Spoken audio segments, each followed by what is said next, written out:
എന്തെല്ലാം കഷ്ടത്തിലാണെങ്കിലും, എന്തെല്ലാം വേദനകൾ ഉള്ളിൽ അലയടിച്ചു വന്നാലും, ഏതെല്ലാം വിഷയം നമ്മെ ചുറ്റി വളഞ്ഞാലും, ദൈവത്തെ ആരാധിക്കുന്ന ദൈവത്തിന്റെ കുഞ്ഞിന്റെ മേൽ ദൈവത്തിന്റെ ആത്മാവ് വന്നു കഴിയുമ്പോൾ അവനത് മറക്കുക. കഷ്ടം നമുക്കില്ലാഴികയില്ല, ഞെരുക്കമില്ലാഴികയില്ല, വേദന വരാതിരിക്കുന്നില്ല, രോഗമില്ലാതിരിക്കുന്നില്ല. എന്നാൽ അതിന്റെ നടുവിൽ യേശുവിൽ വിശ്വസിച്ച് ആശ്രയിച്ചവനെ അനുസരിച്ച് അവന്റെ വചനം കാത്ത് തന്നെ ജനം. വലിയ വരുമ്പം വേണ്ട, വലിയ കൂട്ടം വേണ്ട. അവൻ പറഞ്ഞതുപോലെ കൂടി വരുന്നോട് നടുവിൽ ഞാനുണ്ടെന്ന് വിശ്വസിച്ച ജനത്തിന്റെ മേൽ രണ്ട് പാട്ട് പാടി, രണ്ട് വചനം കേട്ട് കഴിയുമ്പോൾ അവന്റെ ഉള്ളിൽ ദൈവമാണ്. യേശുവിന്റെ നാമത്തിൽ ശത്രു ചുറ്റിയിരിക്കുന്ന ഈഹലോകത്തിലെ ദുഷ്കാമ പ്രവർത്തികൾ മുഴുകിയിരിക്കുന്ന ഉപായത്തിലും സൂത്രത്തിലും ദൈവാനുഗ്രഹം പ്രാപിക്കുവാൻ ദൈവിക സത്യത്തെ അവഗണിച്ച് നടക്കുന്ന ജനത്തിന് മനസ്സിലാകാത്തതുകൊണ്ട് അവർ ആണ്ടോടാണ്ട് കർത്താവിനെ ക്രൂശിച്ചുകൊണ്ടിരിക്കുക, ഉണ്ണിമശിഹായെ ജനിപ്പിച്ചുകൊണ്ടിരിക്കുക. ഉണ്ണിമശിഹായ്ക്ക് എത്ര രൂപയാണ്? യൗസേപ്പിന് 150. യേശുവിന് 200. അടുത്ത വർഷം പുതിയത് മേടിക്കും. ആദ്യത്തെ വർഷത്തില് ചെറിയൊക്കെ പറ്റി ഉടനെ ചേച്ചുമൊഴിയിലിടും. അങ്ങനെ എല്ലാ വർഷം രൂപങ്ങൾ മാറി മാറി മാറി വെച്ച്, എന്നാൽ ദൈവം വെറുക്കുകയും മറക്കുകയും ചെയ്യുന്നത് വിഗ്രഹ സേവയാണ്. കാണാതെ വിശ്വസിച്ചവർ ഭാഗ്യവാന്മാർ. വിശ്വാസം എന്നതോ കേൾവിയാല്, കേൾവി വചനത്താല്, വചനം ദൈവത്തിന്റെ ജനത്താല്, ദൈവത്താൽ വരുന്ന ദൈവത്തിന്റെ വചനം കേട്ട് വിശ്വസിച്ച് ആശ്രയിക്കുവാൻ മനസ്സില്ലാതെ ഉപായവും സൂത്രവും കൗശലവുമായി ദൈവമേ രക്ഷിക്കണമെന്ന് പറഞ്ഞാൽ എത്രത്തോളം നിന്റെ ദൈവമായ കർത്താവിനെ അല്ലാതെ നീ നമസ്കരിക്കരുത്, മറ്റൊരാളും നമസ്കരിക്കരുത് എന്ന് പറഞ്ഞിരിക്കുമ്പോൾ ഓരോ വിഗ്രഹ സേവയും ദൈവം ഇഷ്ടപ്പെടുന്നില്ലെന്ന് ദൈവം ഭൂമിയിലോ ഭൂമിക്ക് മുകളിലോ ആകാശത്തിന് കീഴിലോ യാതൊന്നിന്റെയും വിഗ്രഹം അരുതെന്ന് പറഞ്ഞ കർത്താവിനെ ൂശിക്കിടക്കുന്ന രൂപത്തിന്റെയും പ്ലാനിൽ ഉണ്ടാക്കിക്കൊണ്ട് വെച്ച് ഈ പ്രകടനം കാണിക്കുന്നത് മൗഢ്യമല്ലേ?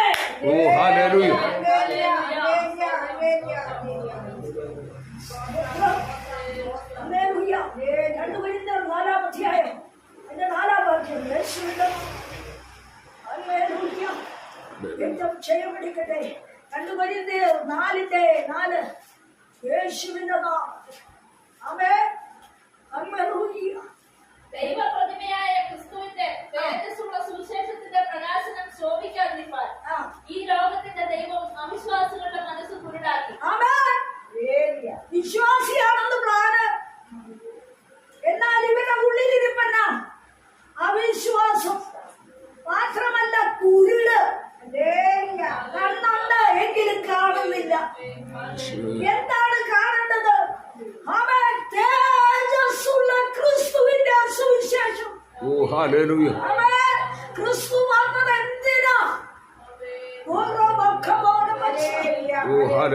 ചെയ്യപ്പെട്ടിട്ടെ സന്തതിയായ ദൈവജനം ലോകത്തിന്റെ മക്കളായിരുന്നപ്പോ അവരുടെ മേൽ അനുസരണക്കേടിനാൽ പാപം കടന്നു വന്നു. എന്നാൽ ക്രിസ്തു പാപത്തെ അകറ്റുവാൻ തന്റെ ജനത്തിന്റെ മരണത്തെ അവന്റെ മരണത്തിലാക്കിക്കൊണ്ട് പാപമോചനം കൊടുത്ത ആ നല്ല വാർത്ത ആർക്കും ഇഷ്ടമില്ല.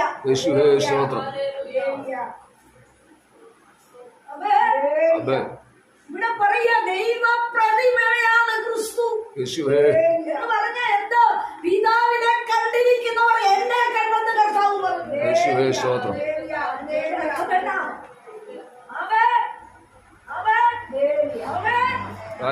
എന്റെ വാക്ക് കേൾക്കുന്ന എന്നിൽ ആശ്രയിക്കുന്നുണ്ടെങ്കിൽ, എന്നോട് അടുത്ത് വരുന്നുണ്ടെങ്കിൽ എന്റെ വചനങ്ങളെ കാക്കും. എന്നെ കണ്ടവർ പിതാവിനെ കണ്ടു. അപ്പോ ക്രിസ്തുവേശു പ്രതിമ ഉണ്ടാക്കി വെച്ചിട്ടില്ല. അവിടെ എഴുതിയിരിക്കുക ദൈവപ്രതിമയായി ക്രിസ്തു എന്ന്. അപ്പൊ നമുക്ക് ദൈവപ്രതിമയായി ക്രിസ്തുവിനെ കൊണ്ട് വെച്ചേക്കാൻ പാടില്ലേ? പാടില്ല. അവിടെ അതിന് കൃത്യമായി പറഞ്ഞിരിക്കുന്ന കാരണം എന്നാ? പിതാവായ ദൈവത്തിന്റെ വഴിയിൽ ഇരുന്ന ഏകജാതനായ പുത്രൻ അവൻ പറഞ്ഞിരിക്കുന്ന വാക്കിന്റെ സുവിശേഷം, അവൻ അറിയിച്ചിരിക്കുന്ന ദൈവവചനം, അതിന്റെ സത്യം, അതിന്റെ പഥ്യം.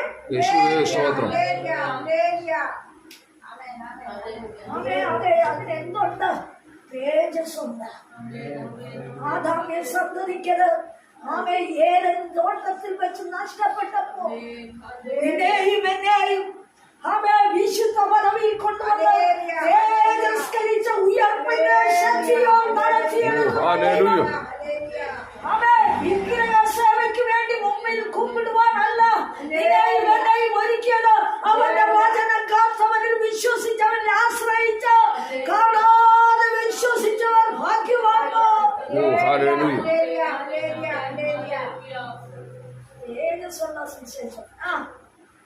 എന്നിട്ട് തേജസ്സുള്ള സുവിശേഷത്തിന്റെ പ്രകാശനം ശോഭിക്കാതിരിക്കാൻ ഈ തേജസ്സുള്ള സുവിശേഷത്തിന് എന്തുണ്ട്? ഒരു പ്രകാശനമുണ്ട്. എന്താണത്? കർത്താവ് മരിക്കാൻ നേരത്ത്, കാൽവറിയിൽ അവസാനം പിടയാൻ നേരത്ത് അവൻ ഉച്ചത്തിൽ നിലവിളിച്ചു. അതിൽ നിന്ന് അതെന്താ മനസ്സിലാകുന്നത്? അന്തരീക്ഷം ഇരുട്ടതുകൊണ്ട് അത് മനസ്സിലാക്കിയതാണോ? അല്ല. ഈ ലോകങ്ങളും സ്വർഗാദി സ്വർഗം, ഭൂമി, അതയോ ലോകത്തിൽ ആ കരത്തിലെത്തിയെന്ന്. മരിച്ചതിന് ശേഷം അവൻ ഇറങ്ങിയത് പാതാളത്തിലോട്ടാ. രക്ഷയ്ക്കായി കാക്ഷിക്കുന്നവനെ അഥമ പാതാളത്തിൽ നിന്ന് അവൻ കൈക്കൊണ്ട് മുകളിലേക്ക് വരുമ്പോ അവന്റെ നിലവിളിൽ ശ്രദ്ധിച്ചത് അധോഗതിയിൽ കിടന്നാടമായ പാതാളത്തിന്റെ അനുഭവത്തിൽ കിടക്കുന്ന ചിലതിന്റെ രക്ഷയ്ക്ക്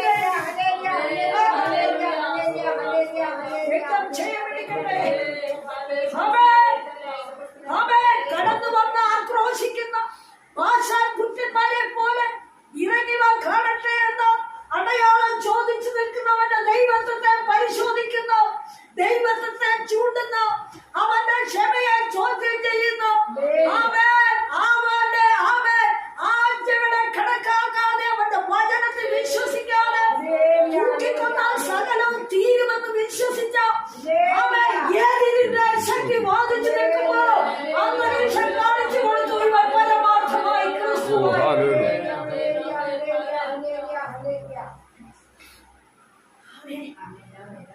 കിടന്ന 39 അടിയെത്തുന്നു. അവിടെ വെച്ചവൻ കരഞ്ഞില്ല. കരഞ്ഞോ? പറഞ്ഞിട്ടില്ല. ചാട്ടവാറിനടിയേറ്റ് ശരീരം ചിതറി തെറിക്കുമ്പോ, ചൂണ്ടക്കുളത്ത് വലിച്ചെടുക്കുമ്പോ ചിതറി വീഴുന്ന മാംസ കഷ്ണം വീണിട്ടും അവൻ അവിടെ അലറിയില്ല.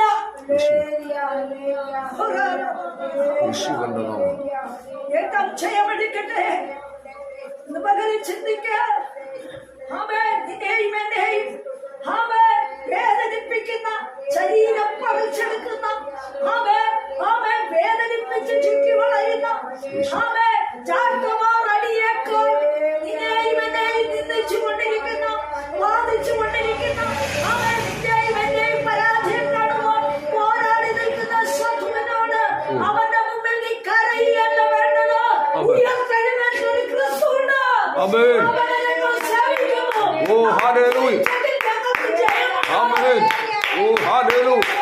യേശുവിന്റെ നാമത്തിൽ ജയമെടുക്കും. നാമത്തിൽ ജയമെടുക്കും. അവൻ അലറി വിളിച്ചില്ല. കൈ സ്വാതന്ത്ര്യമില്ലാത്ത അവസ്ഥയിൽ അവനെ ബന്ധിച്ച് ഉഴവുചാൽ പോലെ കീറുമ്പോൾ ആമേൻ. ചാട്ടവാർ അടിച്ചു പറിക്കുമ്പോൾ ഏറ്റവും മാംസകഷങ്ങൾ ചിതറി വീണപ്പോൾ അത് കണ്ടവൻ അലറിയില്ല.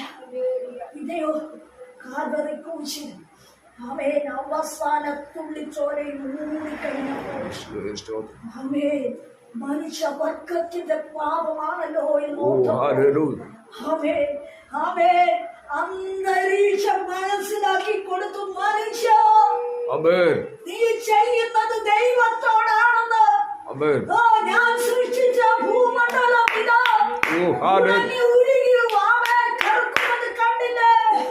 ഞാൻ നീരസപ്പെടേണ്ട, നിരാശപ്പെടേണ്ട, വേദനപ്പെടേണ്ട വേദന നിന്നോട് ലോകത്തോട് കാണിക്കേണ്ട കോപമത്രേ നീ അന്തരീക്ഷം കാണിച്ചുകൊണ്ടിരിക്കുന്നത്.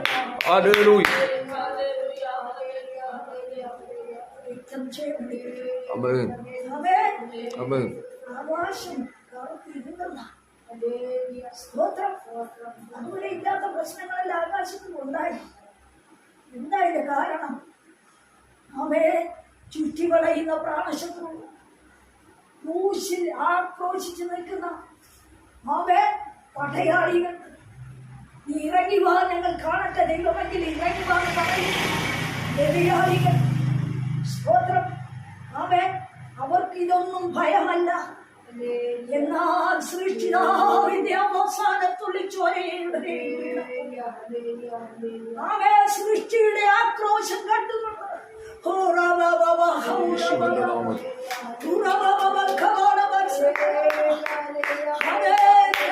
സൃഷ്ടികളൊന്നാകെ വേദനിച്ച് ആത്മാവിൽ ഞരങ്ങിക്കൊണ്ട് അതിന്റെ കോപം വെളിപ്പെടുത്തി കാണിക്കുക. ശ്രദ്ധിക്കുക. പകലിൽ ആ പ്രകാശനം നിനക്ക് മനസ്സിലായില്ലല്ലോ.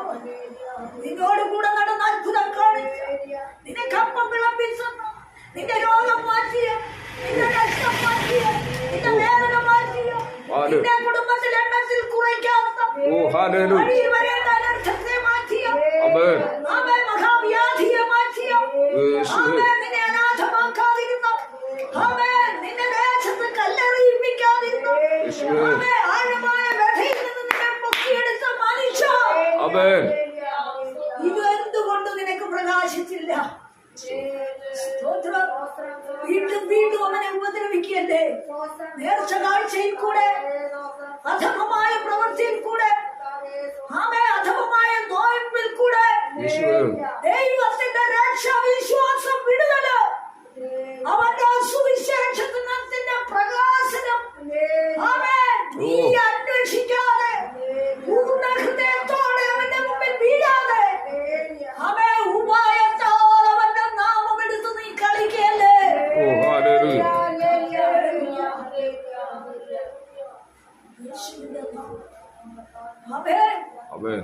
ഇന്നത്തെ അനുഭവക്കാരെല്ലാം ഇത് തന്നെയാണ്. പെന്തിക്കോസ്തി വന്നത് കൊണ്ടൊന്നും കാര്യമായി.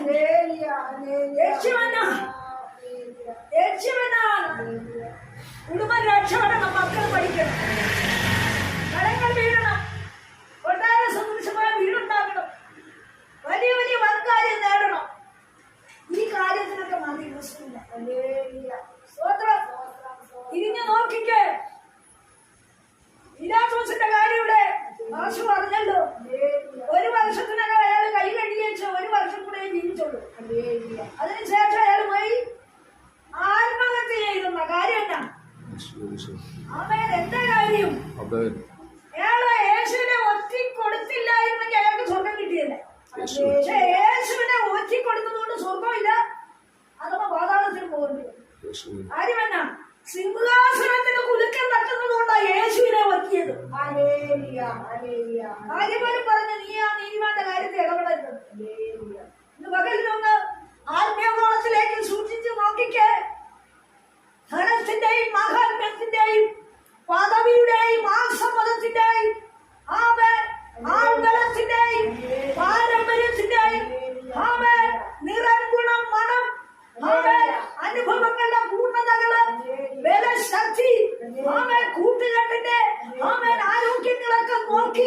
അവൻ നിന്റെ സിംഹാസനം നീ ഉറപ്പിക്കല്ലേ. സ്തോത്രം. ഞാൻ ഓർക്കുക, ഓരോരോ മാധ്യമങ്ങൾ കൂടെ ഉപവാസ പ്രാർത്ഥനയും മുഴുനീള പ്രാർത്ഥനയും മുഴുരാത്രി പ്രാർത്ഥനയും ഒക്കെ വയ്ക്കുന്നു. എന്തിനാ? ഹല്ലേലൂയ. നിന്നേക്കാൾ ഞാൻ വലുതെന്ന്, നിന്നേക്കാൾ എനിക്ക് കാര്യമുണ്ടെന്ന്, നിന്നേക്കാൾ എനിക്ക് പ്രശസ്തി വരുമെന്ന്, നിന്നേക്കാൾ പല സ്വാധീനം ഞാൻ ആക്കുമെന്ന്, നിന്റെ ഖജനാവിൽ വരുന്നത് എന്റെ ഖജനാവിൽ വരുത്തുമെന്ന് വാദിക്കുന്ന വിഷയമൊക്കെയാ. ആകട്ടെ, എനിക്ക് സത്യമായി നിവർന്നു നിന്ന് ദൈവസന്നിധി പറയാമോ? അയ്യോ, ഞാൻ നിൽക്കടങ്കനാ. ഏത് വിഷനിലോട് ഞാൻ ചോദിക്കും, നീ എന്തിനീ പേക്കൂത്ത് കാണിക്കുന്നു? പാവങ്ങൾ വന്നിരുന്ന് ആരാധിച്ച് വിടുതലെടുക്കും, വിശുദ്ധന്മാർ വന്ന് ആരാധിച്ച് വിടുതലെടുക്കും. കർത്താവിന്റെ നാമം ഉണ്ടെങ്കിൽ അവിടെ വന്ന് വിടുതൽ പ്രാപിക്കും. എന്നാൽ അതിന് മധ്യസ്ഥത നിൽക്കുന്ന അവൻ സിംഹാസനമിട്ട് ഉറപ്പിച്ചു നിൽക്കുന്ന ലോകത്തിന്റെ നന്മ കയ്യിൽ വരുമ്പോൾ അവൻ വ്യാജത്തോടെ ഉള്ളിൽ ധനമുണ്ടാക്കിക്കൊണ്ട് കൊമ്പ് കാണിച്ച് പ്രശസ്തി ആർജിക്കുന്ന ഒരു ദുഷ്ടാത്മാവും സ്വർഗത്തിൽ കടക്കത്തില്ല.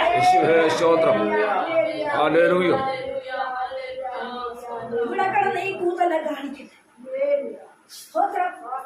മുഴുരാത്രി ഉപവാസം വിശുദ്ധന്മാര് രക്ഷപ്പെടും. നാളുകളായി ഈ നാമം പിടിച്ചുകൊണ്ട് കഷ്ടം സഹിക്കുന്നവരും വേദനിക്കുന്നവരും ആരോഗ്യമില്ലാത്തവരും സത്യത്തെ അവൻ വെല്ലുവിളിയോടെ കാണിക്കുന്ന ദുഷ്ടജനത്തിന്റെ പോക്ക് കണ്ട് വേദനിക്കുന്നവരും അധോഗതി പ്രാപിച്ചവരും സത്യത്തിന് വേണ്ടി ചുമൽ കൊടുത്തുകൊണ്ട് വിശുദ്ധ പദവിയിൽ നിന്ന് മാറിച്ചവിട്ടാതെ വചനം കാത്ത് ഹല്ലേലൂയ വീണ് കിടക്കുന്ന ജാതിയെ പൊക്കിയെടുക്കുമ്പോൾ സർവ സൃഷ്ടിയുടെ ഉടയവനായ കർത്താവിന്റെ മുമ്പിൽ ചിലരുകൂടെ വന്നു ചേരണമെന്നുള്ള ആത്മാർത്ഥ ഹൃദയം, പരമാർത്ഥ ഹൃദയമുള്ളവർ രക്ഷപ്പെടും. ഏത് പ്രാർത്ഥന വെച്ചാലും നിഷ്കളങ്ക ഹൃദയത്തോട് നമുക്കറിയാം. പ്രസ്ഥാനങ്ങളുടെ മൂലസ്ഥാനത്തൊക്കെ മത്സരങ്ങൾ ഒന്നിന്റെ പേരെടുക്കുന്നില്ല ഞാൻ. സ്തോത്രം. എപ്പോ വാ തുറന്നാലും പോരട്ടെ എന്ന് പറയുന്ന നന്മ, നന്മ പോരട്ടെ, ഞങ്ങളുടെ കൈ വരട്ടെ. ആവശ്യം ഈ ആവശ്യം ദൈവനാമം എടുത്ത് വിശുദ്ധി കാണിച്ച് പ്രകടിപ്പിക്കുന്ന ദൈവജനമെ ഓർത്തുകൊള്ളുക. ചിലരുടെ കർഷത മാറ്റാനാണോ നീ ഇത് ചോദിക്കുന്നത്? ചിലരുടെ ഞരക്കം തീർക്കാനാണോ നീ ഇത് ചോദിക്കുന്നത്? ദൈവനാമം എടുത്തുകൊണ്ട് ഹൃദയത്തിൽ വേദനയോടെ ദിനരാത്രങ്ങൾ നിലവിളിച്ചു നടക്കുന്ന ആരുമില്ലാത്ത അനാഥന വിധവുമാര്, കഷ്ടപ്പെടുന്നവര്, സങ്കടപ്പെടുന്നവര് അനേകം നിന്റെ ചുറ്റിലും നിന്റെ അടുത്തുമുള്ളപ്പോൾ അവർക്ക് വേണ്ടി നീ എന്തെങ്കിലും ചോദിച്ചിട്ടുണ്ടോ?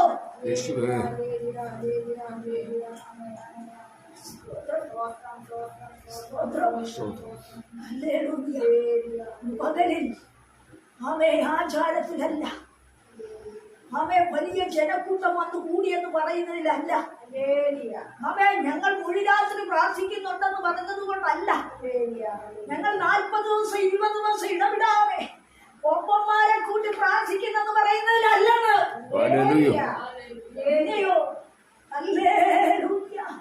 അവൻ എന്തിനാണ് ഭൂമിയിൽ ചലിച്ചത്?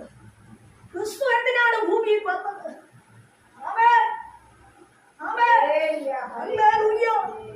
അവന്റെ സ്നേഹത്തിന്റെ ഒരു പ്രദർശനം നിന്റെ ജീവിതത്തിലുണ്ടോ? അവൻ നിത്യമായി നിന്നെ സ്നേഹിച്ചതല്ലേ? കാൽവരിൽ കൂടി അവൻ എന്താണ് കാണിച്ചതെന്ന് ഒരു നിമിഷം നിനക്ക് ചിന്തിക്കാൻ പറ്റുമോ? ഓർക്കണം, മഹാവ്യാധികൾ തലമുറകളായി ശാപകരമായ അളവുകള്, ശാപകരമായ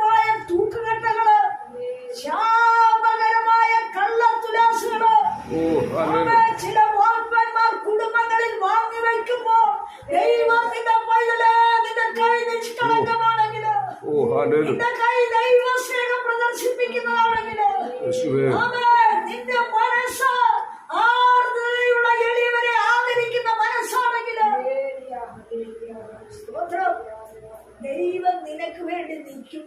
യേശുവേ എളിയവരുടെ കാര്യം പറയുമ്പോൾ ഒരു കാര്യം പറയാൻ, ഒപ്പ് കാണിക്കുന്ന ഒരു എളിയവരെ സ്നേഹിക്കാൻ പോകണില്ല. സ്തോത്രം സ്തോത്രം. ഞാൻ പ്രാർത്ഥിച്ച് അങ്ങനെ ചെയ്തു, ഞാൻ പ്രാർത്ഥിച്ച് ഇങ്ങനെ ചെയ്തു, ഞാൻ ഉപേക്ഷിച്ചു അങ്ങനെ ചെയ്തു, ഞാൻ അവിടെ പോയി അത് നേടി, ഞാൻ ചെന്ന് സഭയുണ്ടായി, ഞാനാണ് അവരെയൊക്കെ രക്ഷിച്ചത്. ഈ ഞാൻ കൊണ്ടുവരുന്നല്ല പിശാചിന്റെ വായിന്ന അവർ ഇരിക്കുന്നവിടെ പോലും കുടിഞ്ഞേ പോയിട്ടു. ഒരിടത്തോടെ എണ്ണം വന്ന് ചേരത്തില്ല. കാരണം അവരുടെ കുടുംബം എടുത്തു നോക്കിയാൽ മതി, രക്ഷപ്പെട്ടിട്ടില്ല. കാരണം എന്നാ, ഞാനെന്നും പറഞ്ഞ് നടക്കുക. ഞാന് സഭകളുണ്ടായിരുന്നു. ഏത് സഭ? ദേശപ്പോഴും ഞങ്ങൾ പിടിച്ചെടുക്കുക, ആത്മാക്കൾ കൂട്ടക്കൂട്ടത്തോടെ വരിക. എവിടെ? എന്തിന്? അവരെ കുറിച്ച് എനിക്ക് പറയാനുള്ളത് അവർ മുഴുവൻ നഗരത്തിന് ചുറ്റും നായർ പോലെ കുരച്ചുകൊണ്ട് നടക്കുക. മാത്രമല്ല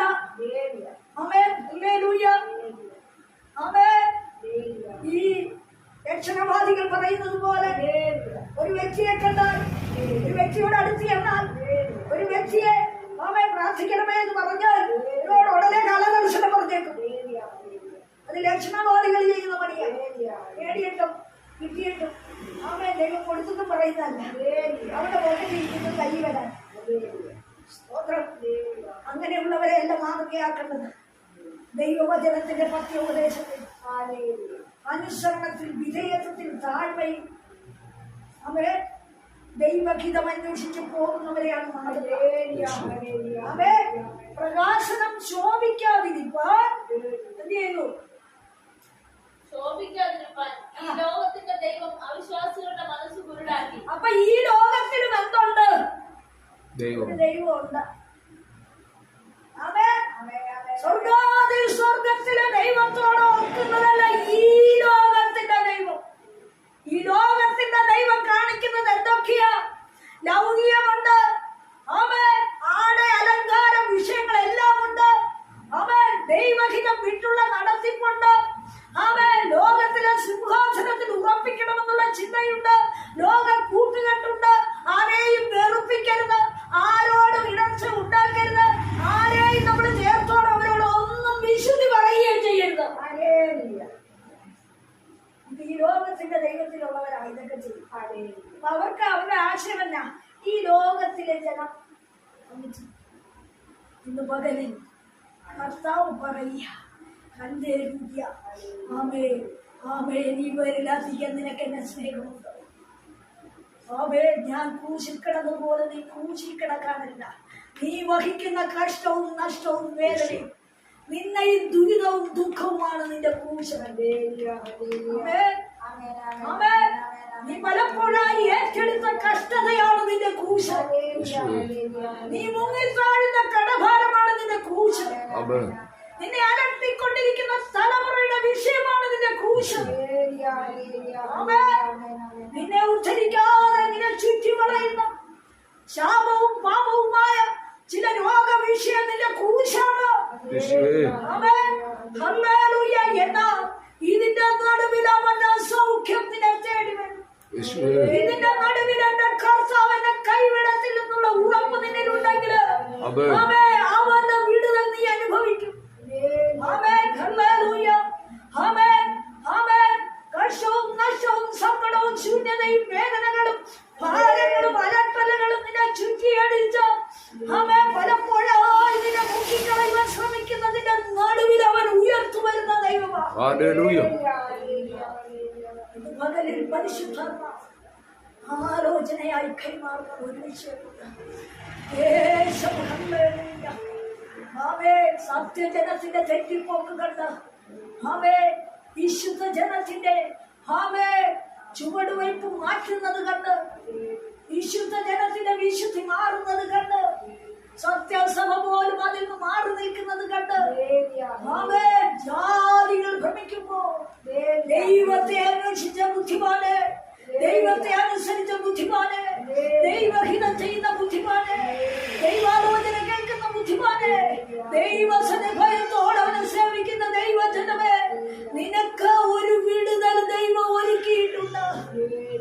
അതൊരു കരത്തിനോ ഒരു കണ്ണിനോ ഒരു മനസ്സിനോ അറിഞ്ഞിട്ടില്ല.